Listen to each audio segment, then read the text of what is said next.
Tēnā koutou katoa, no America ho no te tematanga, ko te tai tātoku manga, ko waitaki toku awa, ko ototahi toku kainga inai nei, e roia toku tōna mahi o Parry Field Lawyers, ko Steven Moe ko ingoa, no reira nami kia koutou katoa. My name is Steven Moe, and the moment I started talking, you hear an accent, and you're probably wondering, like, where is this guy from? Did he just arrive from somewhere? So I'm just going to give a little bit of a brief introduction on my background and what's led me here today. And then in this session, we're going to be talking about chairing the board. So I'm also going to tell you what hats I'm wearing, which lead me to tell you about this or to talk with you about this. But I'm also really keen to hear from the wisdom of the room, because I know that some of you will have sat in many meetings and observed many behaviors, some good, some not so good. So I think that we can actually learn from each other. So I would welcome your questions, your comments, like as we're going through, let's make this a facilitated experience rather than just me talking the whole time, because I'm going to get bored of myself. Does that make sense? So my accent is actually an American accent.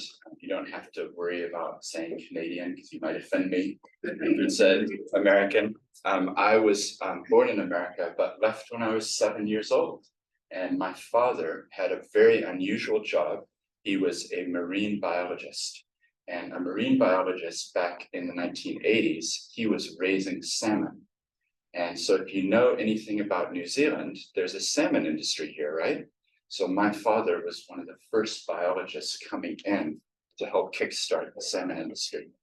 So we moved down to Otago and we were living on the Waitaki River.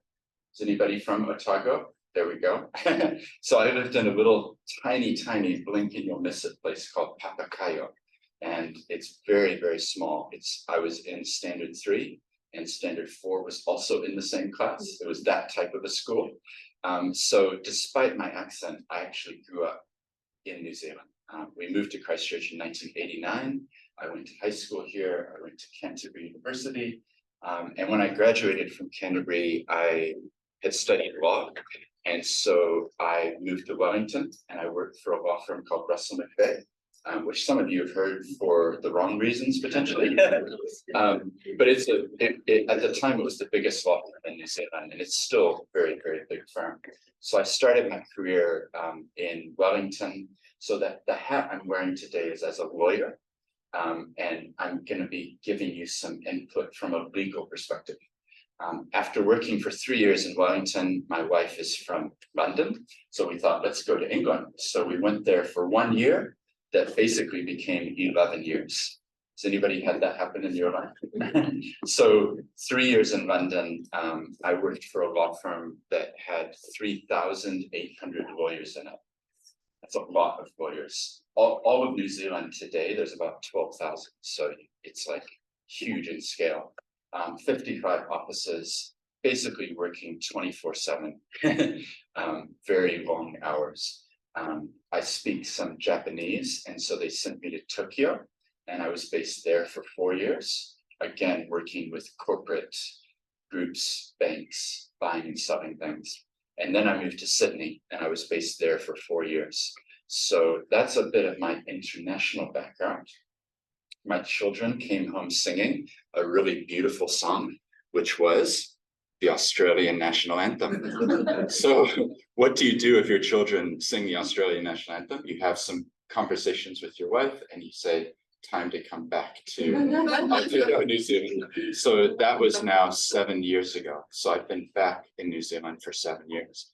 And I've reinvented my career. I'm kind of an unusual lawyer because I bridge across things. So some of the deals I did overseas had many zeros after them into the billions. But these days, I've kind of refocused my career to be all about purpose and impact. So how can my role as a lawyer catalyze the impact that somebody wants to have in the world? So helping startups, helping charities, helping groups that you might call not-for-profits, but I call for-purpose organizations, and really just feeding in where I can. So that's the legal hat that I'm wearing. Is I've been doing this for 22 years. And I always put it this way. If you were watching, or actually yesterday I was watching on TV, there were these people, they were running around, they had on different colors, and there was one person who seemed to be in charge with a whistle, and they kept blowing it, and everyone would stop, right? You know what I'm talking about, a game, like fill in the game that you want, soccer, rugby, anything. There's lines that show where the players can go and where they can't. And if you don't know where the lines are, you might step out of bounds. You might be out of the game without even realizing it. So one of the things I'd like to do tonight is answer any questions you have about how to keep yourself safe from a governance perspective, keeping yourself safe within that game of governance. And we're doing 2 sessions tonight, so it's a 2-for-1. And you've come, in some ways it's the wrong way around. We're doing chairing the board first, and then we're doing good governance. But in the good governance section, we're going to be going into a lot of detail on how do we keep yourself safe. And so that's my lawyer hat that I'm wearing tonight. About 22 years, lots of experience. The law firm I work for now is called Parry Field Lawyers. So we have an office literally 200 meters away over there, right by the Rock, essentially, that type of area. So we've got about 5 or 6 people there most days, depends on the day. And then we have 80 people in total. So we've got 4 different offices, all South Island. So that's kind of the hat that I'm wearing from a legal perspective. But the bit that should interest you is that I'm also here as a director. I'm a director of charitable entities and of companies. So I'm going to tell you about one company where I'm the chair, because that's what we're about to get into. So this company is called Community Finance. We only started it 2.5 years ago, so it's in startup phase still, but we are all about social housing and seeing the massive need for people. There's too many people living in their cars and too many people without a place to go. So community finance bridges the gap between community housing providers who can build the housing. So think Salvation Army, Habitat for Humanity, courts, some of these really big trusts that need money, and philanthropic or other investors. So we're connecting them. We're the dating app in the middle that helps connect. And when I start talking, people think, oh, that's amazing. You've probably raised like $25,000 or maybe $100,000, but we've actually raised $120 million to go to social housing. So I think that's a good thing in the world. Lots of the projects are Auckland based, but we do have a $14 million project down here in Otatahi with the Otatahi Community Housing Trust. So that's going in. So the reason I'm telling you this is, as the chair of that board, I'm having to deal with a lot of issues that come up in a board setting. That's actually a for-profit board, but I've also been the chair of charitable entities as well. So kind of bringing that lens to this evening. So can I just find out from the room, like, how many of you are on boards today? There's quite a few. And how many of you are chairs of the boards that you're on? There are quite a few, yeah. So I think this will be of interest for those of you who are chairs, but I also hope that this will be empowering for those of you who are not chairs, but maybe one day you will be, because there's a lot of things that you need to know when you're a chair. So can you turn to the person next to you, or find a little group of 3 if you're not next to somebody? I would like to know, from a legal perspective, is there any difference? Does the law look at the chair differently to a normal trustee or board member, or are the duties and responsibilities the same? Okay, find someone you can just talk to. Do you think there's a difference, or is it the same? I think they're the same. I might have to do it 3 if you want.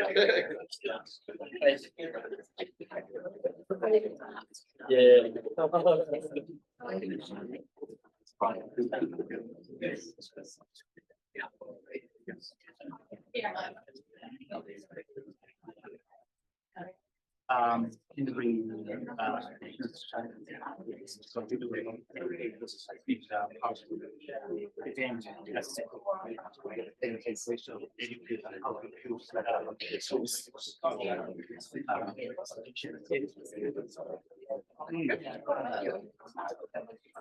Line with this.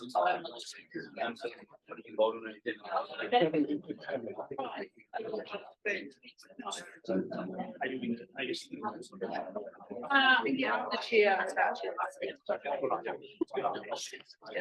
But yeah, All right. Let's come back together. You're welcome to sort of stay near the people because, like I said before, I really don't want this to be me talking the whole time. I would love for you to be working amongst each other. So I'll give chances for that as we're going through. So what do we think? Is anybody brave enough to say, is there different legal requirement for a chair or not? What do we think? We think that the chairman is just part of the group. Yep. And they're just there really to control what's going on and keep to the agenda. Yep. Yeah, that's a great answer. And that's basically right. There is no special distinction in company law or under the Charitable Trust Act or something that says if you're a chair, then there's a heightened level of duty. But to counter that, I would say as a chair, and I'm sure those of you who are chairs can sympathize with this, there is a heightened sense of what you need to do.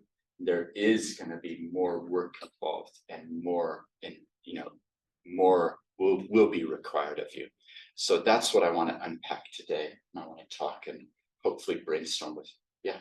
Is it because everybody thinks, oh, we'll just get the chairman to do it, or it's his job or her job to do that? Yeah. And then they don't have to do it. Maybe so. And maybe this is one thing we can touch on is what are the expectations around the boardroom table? Also, what are the motivations for people joining? Is it to put it on their CV that they were a member of the board, but they actually have no intention of doing anything? I see that from time to time. And I think that's about having clear expectations and responsibilities and being clear with people. Being clear is something you'll hear me say a lot because I think that's at the heart of what we're actually talking about. So before we go further, can you turn back into your groups? I would love to know what you would like to get out of this session. What is a question that you have for tonight? Okay, just really brief, like 1 minute. Yeah, I'll let you know that. I'm the chair.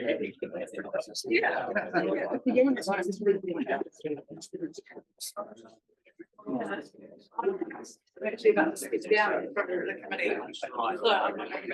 Processes and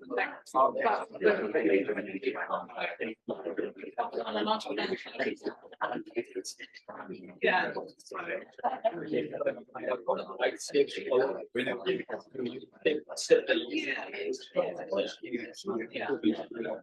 Yeah, I think we're doing it. Or I think that.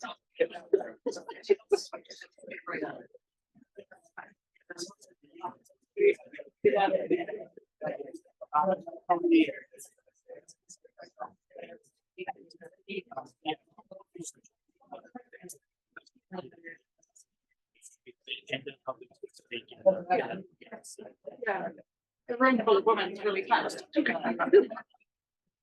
All right, so what do we got? I know there's going to be some themes, so you don't need to say it if somebody else said it, but let's hear this. I'll write it up here. What are our questions? How do you take control that dominate us? How do you take control? Tactfully control that dominate us. Tactfully control. Okay, yeah. Is that the same as what somebody else? Yeah.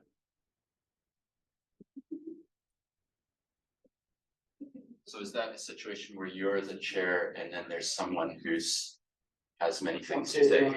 Yeah.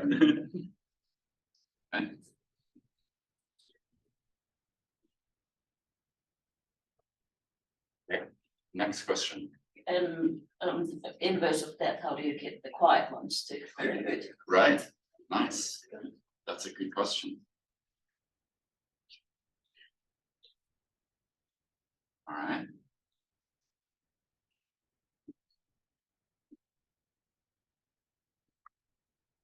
Next, Keeping people on topic. keeping people on topic. Yeah, great.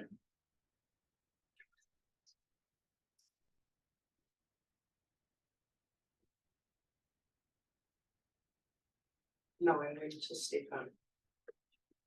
Knowing when to step in. Yeah.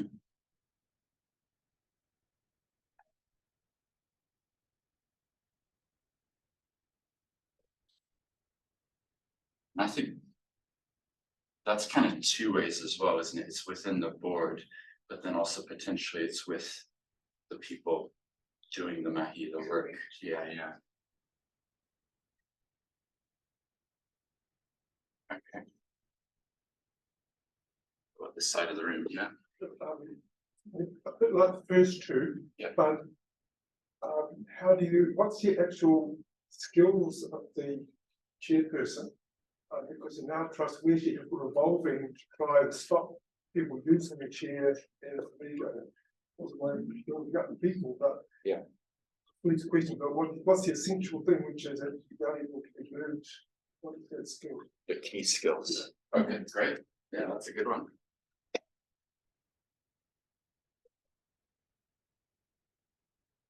Any more? Yeah. Just to build on that, key skills also required to enable the chair to influence the stakeholders. Yeah.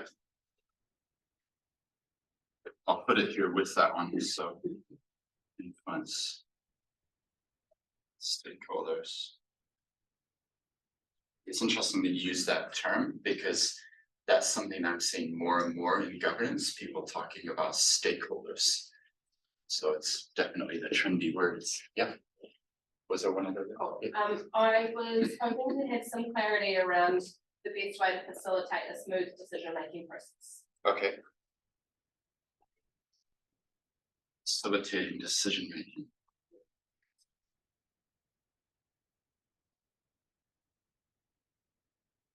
Great.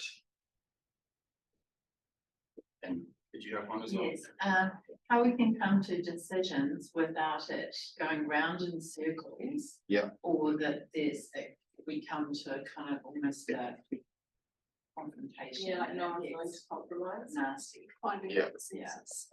Yeah, finding consensus maybe. Why don't we, let's add it to facilitating decision making.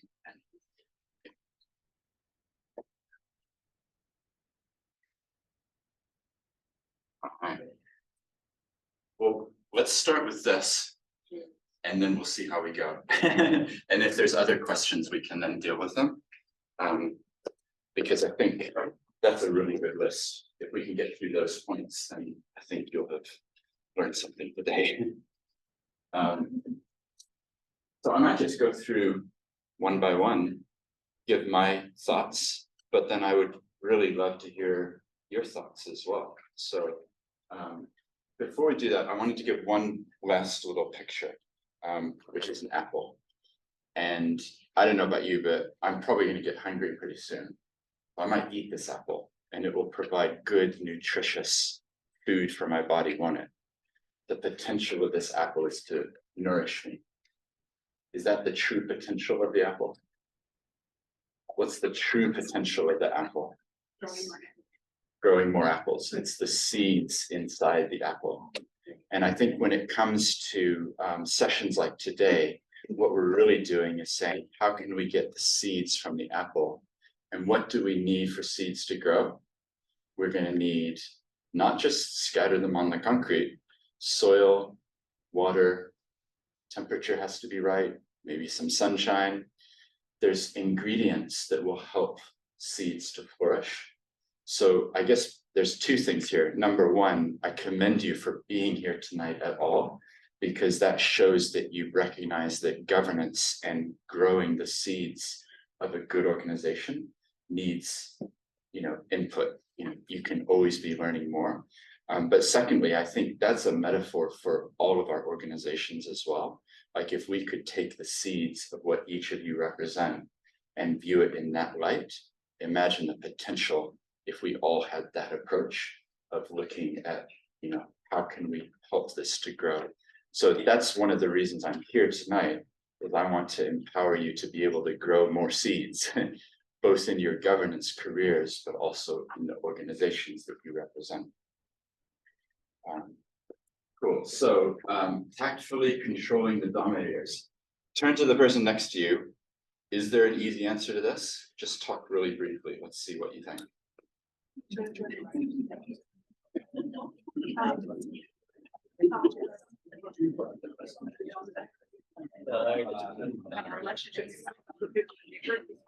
And the thing is, if that's listens, you want to agree.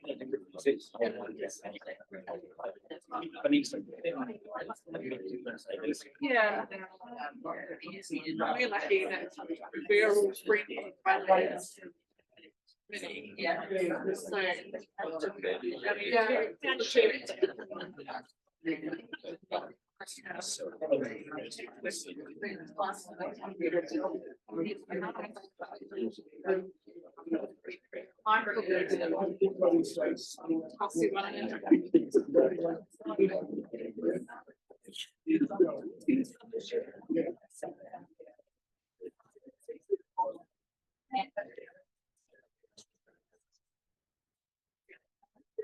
All right.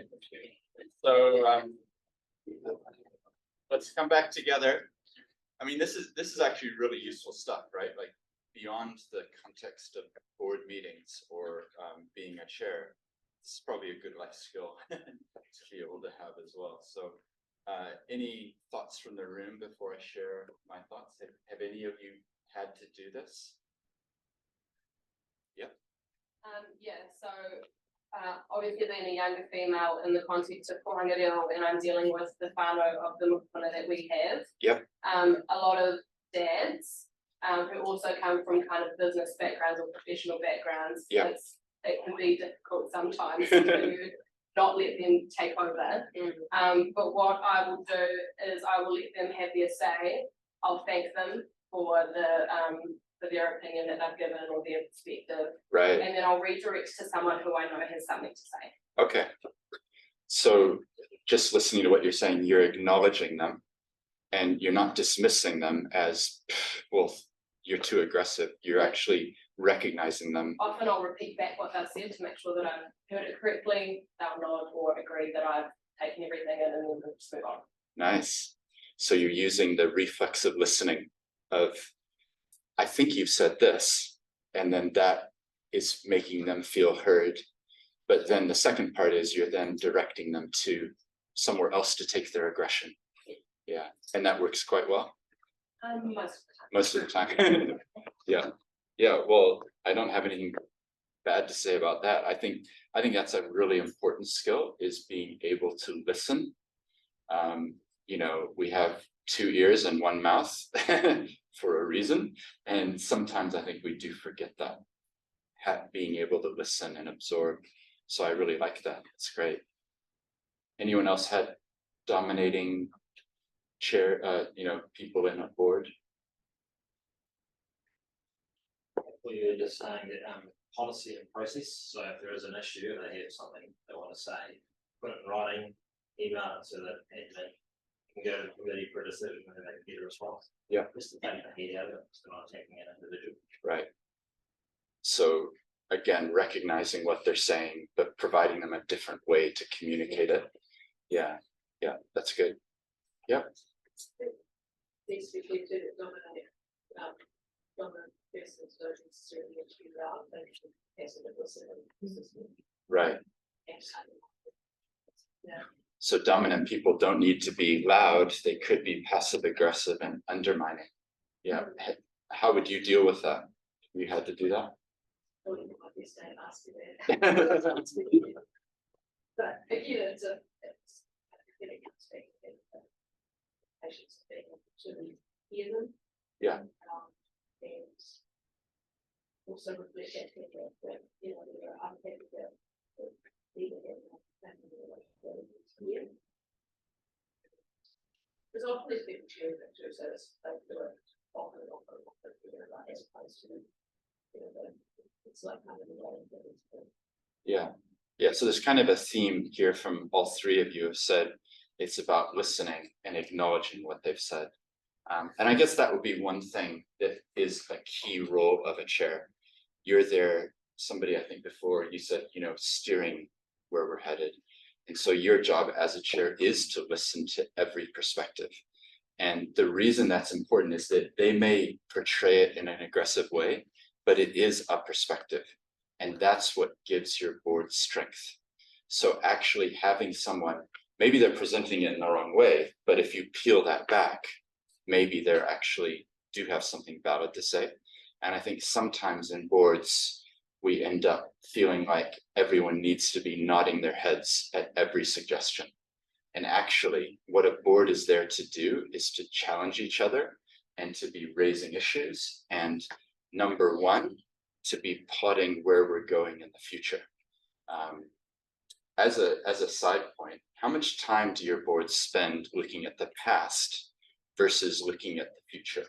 Have you ever thought about that and tried to give a percentage? Because I think what you'll find is that the vast majority of boards spend 75% of the time looking at the past and analyzing the last event and what went wrong then, and 25% of the time looking in the future. So this may be a bit challenging, but my question would be, why don't we flip that around? So 25% of the time looking at the past, 75% of the time forward looking to the future.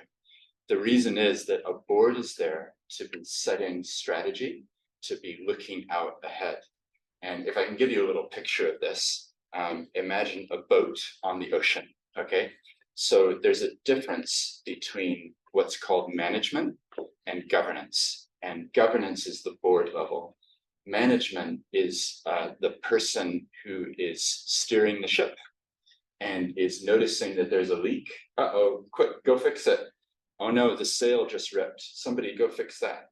The day-to-day operations, the things that are going wrong, that's what management is handling. And I know it gets a bit blurry when it comes to community groups because sometimes you're everything, but let's leave that aside. But that's the management role.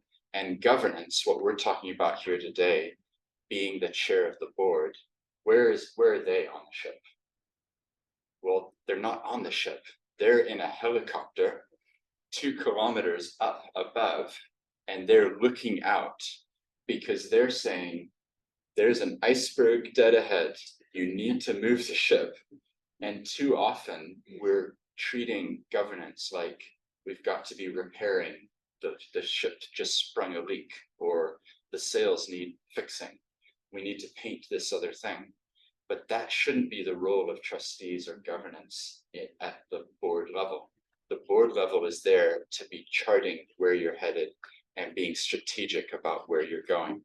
So I hope that's helpful as a picture. Like when you go back to your boards, why not say, you know, are we on the ship fixing the ship, or are we in the helicopter steering the course of where we're going? So I just want to reinforce what all three of you said, which is you listen to, you acknowledge the person.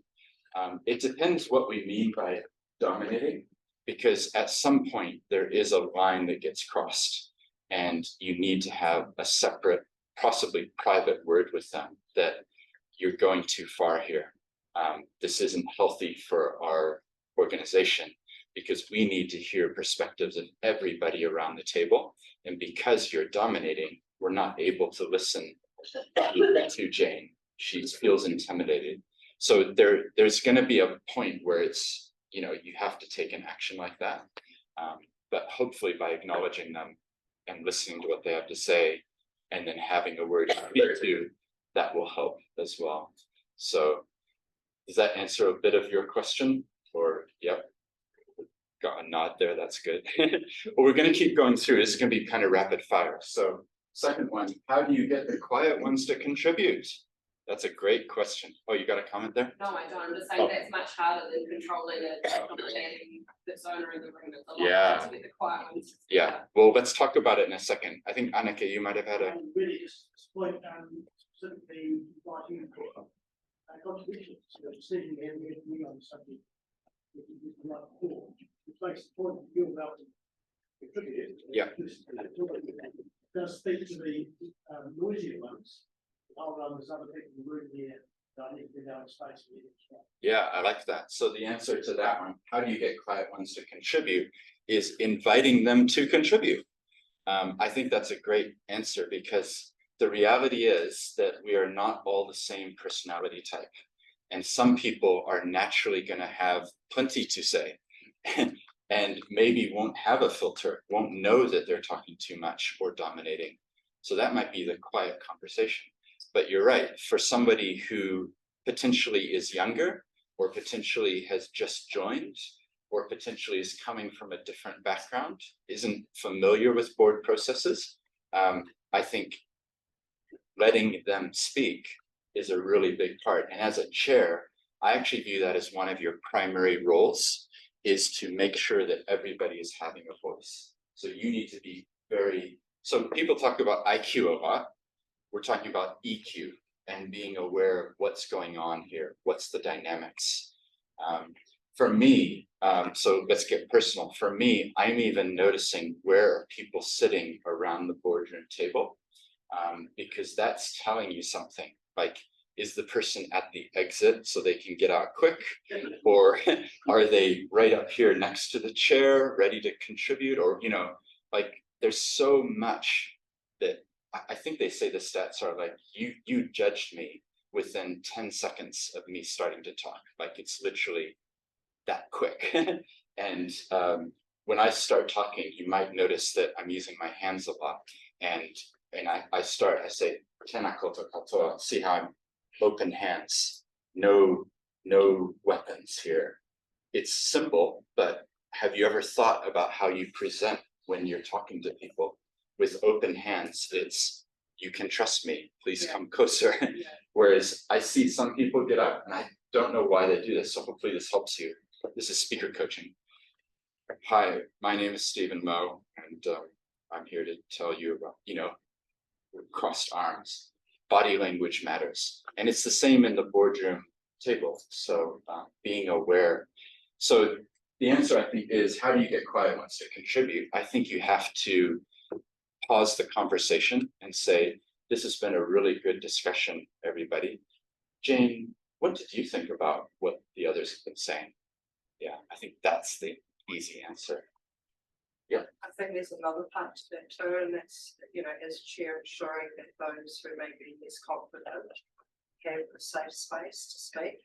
Yeah. Because some may have had bad experiences with dominating personalities or something like that, and they feel that their voice will be undermined or something like that. So ensuring that they know that they've got a safe space to speak. So if someone does try to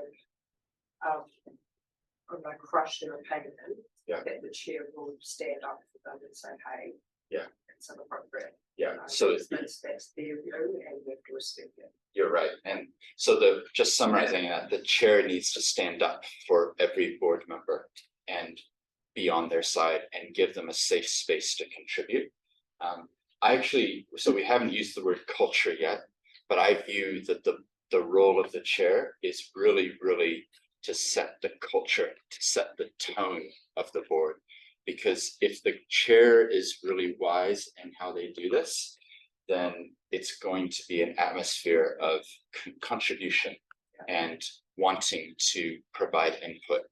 But what if the chair is the dominating one, right? You've probably been in those meetings too, where it's, we're moving on now, no more time for discussion on that. That's shutting things down. So hopefully by thinking about this tonight, you're going to be empowered when you go. And it might be that there's some conversations you need to have with the chair, if that's what's happening, because it's all about the culture. It's about setting the culture.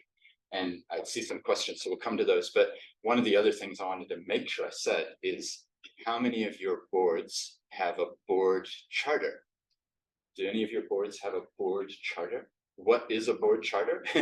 A board charter is something which sets out how you will treat each other, what the roles are of each person on the board, And I think they're very, very helpful. So I do a lot of presenting with something called the Institute of Directors. So there's 10,500 members of that group. They're kind of the premier governance group of New Zealand. And they have a free board charter on their website. So I'm not sure if we can send links around to those who came, but I'd be happy to give you the link. Yeah. Not that you have to use it, but it's a free document. Like, it's not rocket science in my world to go and change the name at the top, make sure it's appropriate, and have a resource like that. Because having those, we talked about lines of keeping safe, having documents, policies, things like that will help you to know how you should act. And then paired with that, I think we do a really, really bad job of one thing, which is onboarding new people. So how many times have you had a new person start and it's, it's great to welcome Lisa. Thanks, Lisa, for joining. Right, agenda item number 1. Yeah. So that type of thing doesn't help Lisa, does it? But for example, if you, and maybe you could take this back to your boards, what if you prepared an induction pack and you said, hey, Lisa, we are so glad, probably not in the board meeting, probably beforehand. Lisa, just so you know, this is the trust deed. The really important part is the purpose. That's clause 2. Be great if you could read through the whole thing though, because as a trustee of this trust, you actually have a legal obligation to know what your duties are, and they're clearly set out here. Also, here's a board charter. It sets out how we operate, the tone, the culture, what our roles are, what our expectations are. Also, just so you're clear, these are the upcoming meetings for the coming year. I know when we first talked to you, you probably thought it was once a quarter, but I just want, well, you should tell them this beforehand, actually. We do have a strategy day, and so you're going to need to build that into your calendar. I meet a lot of trustees who are like, I thought it was going to be once every 6 months or something, and actually it's once every 2 weeks or once a quarter. Or anyway, being clear about expectations with the new people, that would solve a lot of problems. So having an induction pack where you set things out, and then you might have other policies. If you're working with children, maybe there's a children's policy, maybe there's a volunteer policy, maybe I'm using the word policy and you're thinking we don't have any policies, and maybe that's a sign that you should have a policy about different things. Depends what you're doing, whether you need a policy. But I think that all that helping people when they join the board would definitely assist this, which is everyone is here to contribute. And it might be when new people join, you as the chair needs to reiterate, hey, everybody, just for Lisa's benefit, I want to re-emphasize that we are here in the waka together. We are all going in the same direction. So it's really important that each of you gives your perspectives, because I don't know what you're thinking, and I really want to know. So if you frame it that way, all of a sudden, that's what you're saying. You're giving permission for everyone to share. So those are some of my thoughts. Now, 2 of you had comments, but maybe you've forgotten them, but what were you thinking? I think very quickly in terms of how do we get questions from the client ones. I think it's also important how do we frame the question. Right. Because if it is an open-ended question, you give that space to the individual to bring his or her knowledge, ideas. If it's a restricted question, it makes it difficult for that individual to contribute. And secondly, I am a strong believer in the 7-second rule. Because often we ask a question and then we move on, so what do you think? And what do you think? And normally we need at least 7 seconds to be able to process that question and come up with an answer. Great. And I often find that very helpful. I really like that. To contribute. Yeah. So number 1, asking the right question. So asking an open question that people can then respond to. And number 2, the 7-second rule. I only knew about the 5-second rule, which is about food. That's good. I'll remember that, the 7-second rule. But you're right. You can't instantly respond, can you? So, so in your mind, are you counting 1, 1,000, 2? I bring this analogy from the UC where I I sort of work as well. And Yeah. the academics that are working with tutors and lecturers to prepare to work with students, they say there's a significant literature which shows that, okay, you ask a question and then in your heart you say, and maybe by the fifth to the second, the individual is about to start, but 7 seconds, I think, is good enough to allow that individual to speak. I really like that. Thank you. I'm going to take the 7-second rule because I think you're right. And I think one thing in our society is that we've become so instantaneous focused. It's like, I just got a message. I need to respond right now. I mean, 7 seconds isn't that long, but are we comfortable with silence? That's probably. That's actually really interesting. Yeah. I've heard that strategy for job interviews, and I've never thought to apply it to any other scenario. So that's really good. Yeah. I'm just going to pause for 7 seconds. Thank you. That's great. That's why I love doing these sessions, because there's always wisdom in the room that we can all learn from. So, yeah, did you have a question or comment? 2 things. What was that board charter? Is it Board charter? website? Yeah, so it's the Institute of Directors. It's www.ioz.org.nz. Yeah, it is in. So we have a look at these out. So- Yeah, that's right. So I've done a governance guide, basically, that I probably, some of you will have to go because you got responsibilities later, but I printed out extras, so we can give them all. But yeah, there's some resource links there. So yeah, this is governance masterclass for community groups. That's what we're going to be going through in the second part. And I was going to ask is, a lot of meetings these days are online, so that's quite a different element. So you don't get to eyeball time, essentially you get technically challenged with delay times and how do you handle dominant personalities or quiet personalities in that environment? Yeah, that's a great question. So, so the question was about online meetings, particularly, like COVID, we were all online, weren't we? So yeah, that's a great question. I'm keen, while I'm answering, if any of you have thoughts on this. I still view it as back to the tone and the culture that's set by the chair. So even if it's online, I think you can still be asking. I haven't heard from you yet. So I like the efficiency of online meetings because some of the boards I'm on, they're Auckland based. So I would need to fly to Auckland and fly back from Auckland, which isn't great for the climate and takes me away, for a significant amount of time. So I love the efficiency of online meetings. And I think as long as you're going around and developing the culture, then hopefully you can still be effective in an online setting. Does anybody else have any tips or tricks on that? Yep. One of the things I read recently, which was actually quite online meetings, was that it stops some of that side chatting.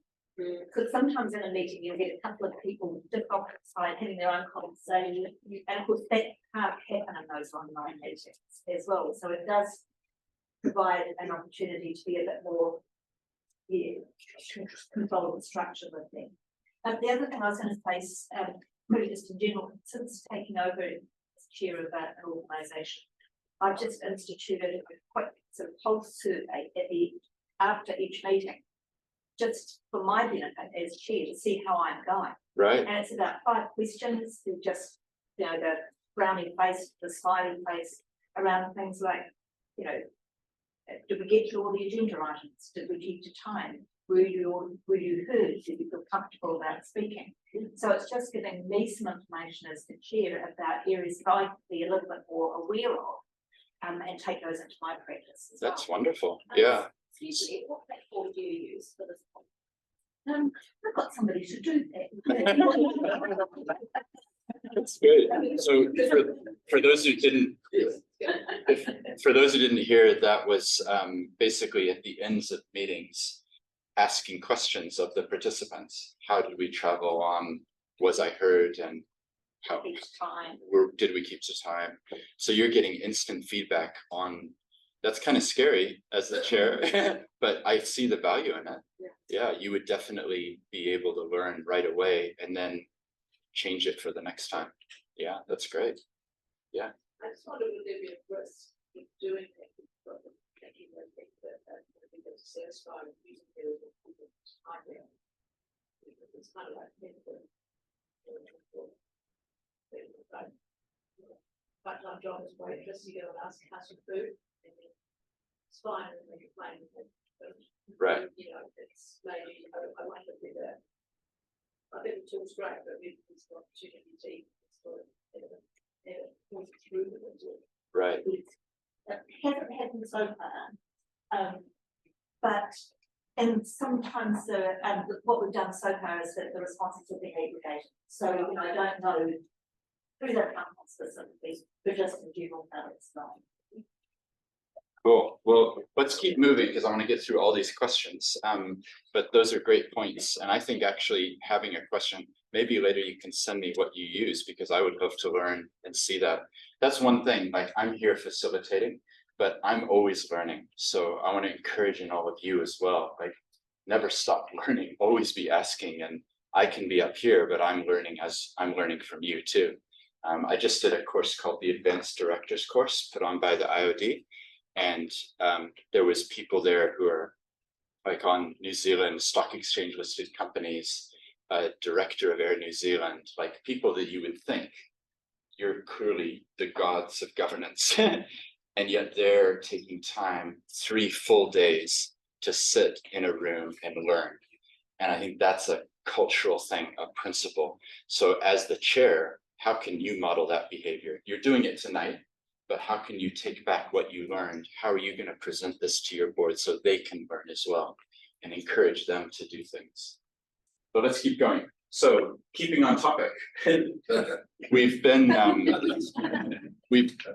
touching on this as well. But I think one of the key things here is having a really good agenda. Like, what are we going to cover tonight? Even allocating time for the different items. Of course, you can run over if you need to, and it's appropriate to spend longer on this or that, but actually keeping to time for that will steer you through. Because one of the most frustrating things, particularly with volunteer-led groups, is you start at 6:30 and you're still going at 9:45 and you're on agenda item 2, right? Like, we can do better. And I think sometimes this is actually an important role for the chair is to say, right, I think we need to move on now. Let me summarize what we've all said. Dun, dun, dun, item number 3. So I think that's a really important part of being a chair is being able to keep the meeting moving. And then knowing when to step in with the board or with others. Yeah, I mean, this is going to be something that just takes time and you'll learn the dynamics. I think sometimes, you know, when emergencies happen, it's time to step in. And, you know, when COVID started, all of the boards probably got much more hands-on than they would have in the charities or things. But it's also good to not be hands-on and to let the organization just run and not be right involved as the board. So I'm not sure I have more say apart from it just takes time and you'll learn. Do you want to unpack the question more though? Was there other things you wanted to know? Oh, in relation to chairing a meeting, I guess it really is that, you know, we don't think it's been off track. When is it time for you to step in and your role as a chairman and say, right, we're moving on, or whether to let the conversation continue to flow because something's coming out. But you know, oftentimes we're doing the chase our tails, and or you've got the ones that just like to have a conversation, or you know, and so really understanding personalities in the room, and how to approach those personalities in the room, so that when it comes time to step in, you're not offending people, and it remains a healthy meeting instead of getting toxic. I guess it's very because that can end up getting quite toxic if things are allowed to carry on. Yeah. See, you answered your own question. That's beautiful. That's exactly right. You'll know, you just have to be appropriate and be listening and you know, acknowledging that, hey, everyone, we now need to move on. It's time to move on. I think one thing on this is that you should aim for consensus at the boardroom table, if at all possible. But you also need to recognize sometimes that's not going to be possible. So under the Trust Act, it actually provides a default that decisions will be unanimous. But it isn't going to happen all the time. It's just not going to.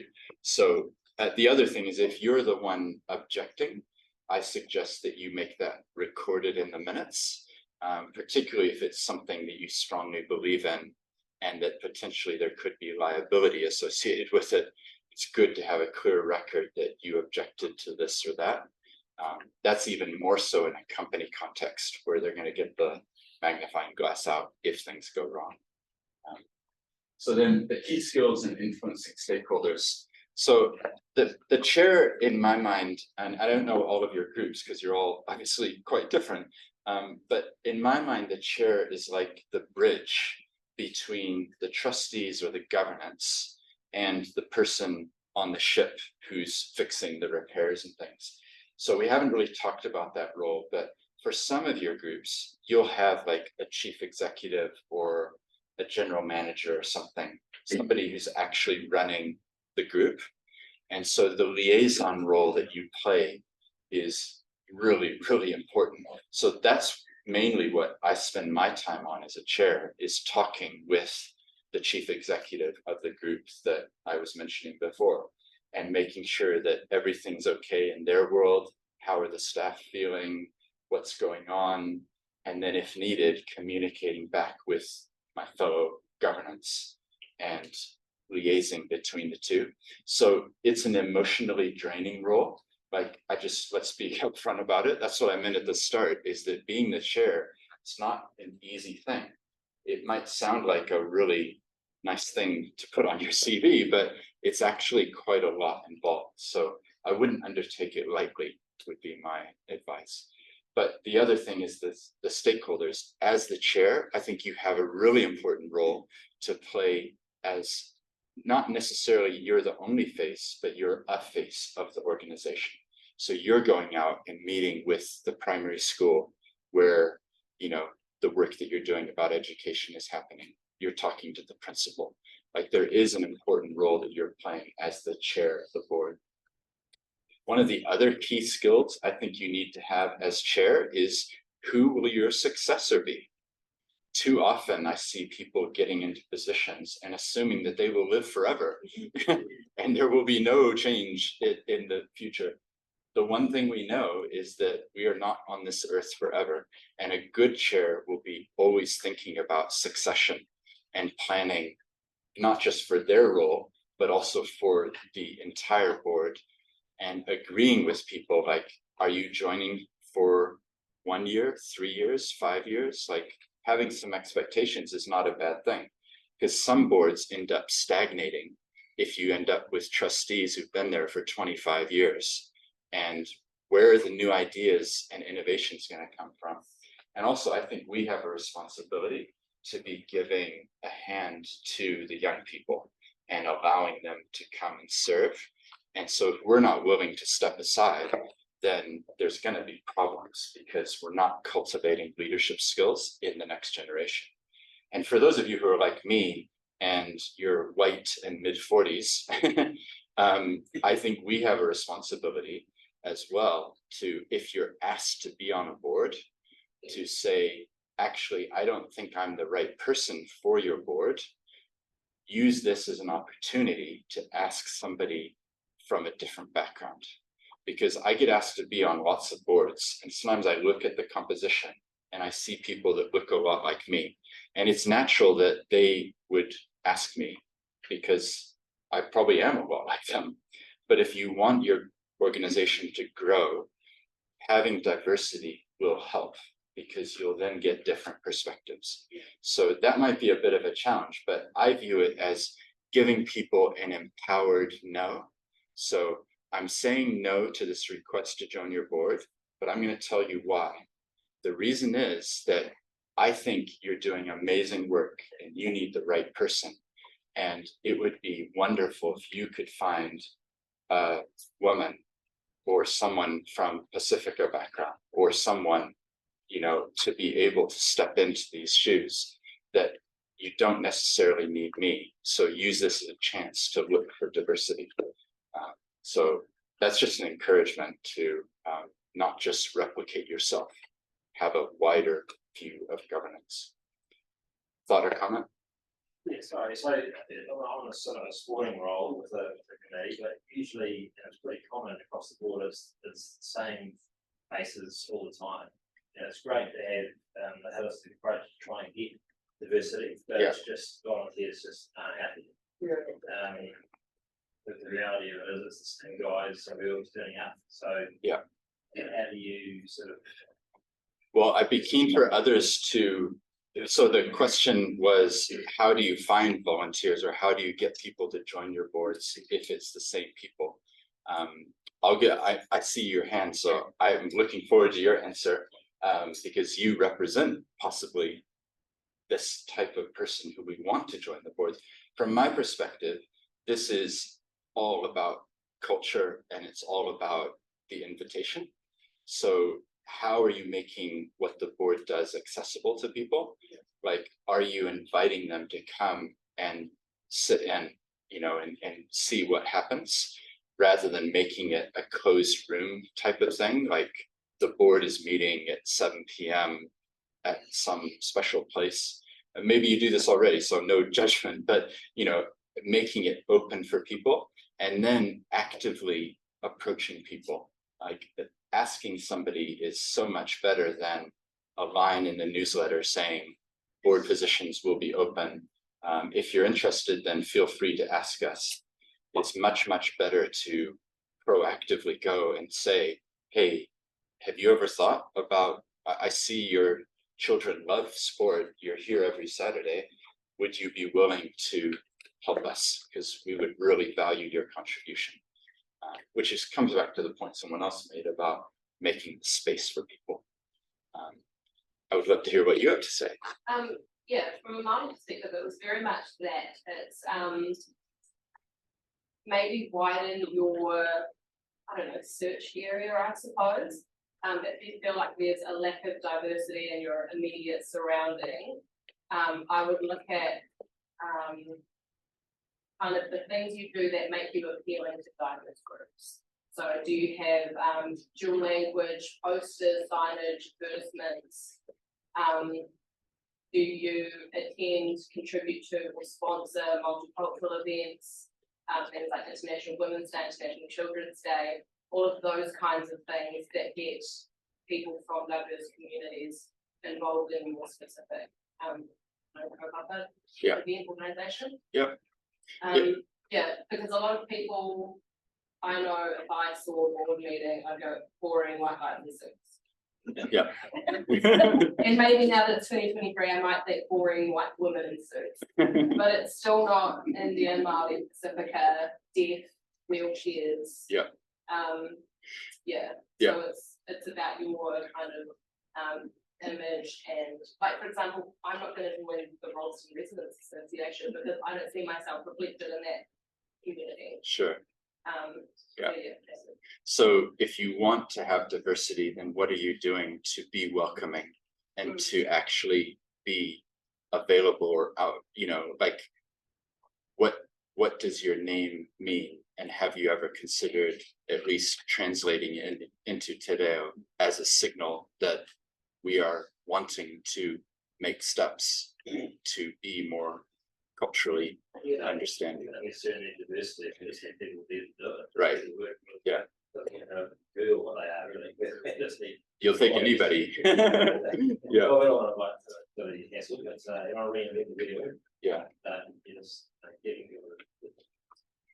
Well, I hear you and I agree, and I think we're going to finish up in a second, but I think this is a problem across all of society, is that people aren't volunteering as much. And one of the things I wonder about is the terminology we use. Like, if we're talking about boards and governance, instead, what if we talked about impact and change? That might be more attractive to people to join, particularly younger generation. So just quickly on that, I mean, for myself, I responded to an article I saw that said take a stand. And it really was, the way I saw it was anyone is able to step into that if they so choose. That was what grabbed my attention. Are you willing to take a stand for what you believe in within the community? And my response was absolutely. So it's definitely about how you market and advertise it. You know, we tend to use a lot of status quo terminology, especially governments and things like that. So if we can look at like the balance of that and look at people as actual people, that might grab some diversity. Yeah, that's awesome. I know, like specifically, some parts of a woman, as they don't necessarily put their hand up because they don't think that they're capable of doing the job. You know, some people are like, yes, I'll do that. Oh, I'm in. Yeah. Whereas sometimes it's about shoulder tapping and planting the seed for them, knowing that they are actually capable and worthy to. Yeah, I mean, a lot of people underestimate themselves. Yeah. Yeah, so encourage. Yes. But I think the seed planting is the biggest. Yeah. If you see someone in your community that you think is the right person, Yeah. you should tap them on the shoulder and say, hey, I think you're amazing. And Yeah. I totally agree. join us. And I think that's part of the role of the chair is to be, this is what I mean about succession planning, is you're looking out for people and you're using your networks to say who could join us, and then you're empowering them to join you. So, yeah. So I think we basically covered, we had one last one, facilitating decision making and finding consensus.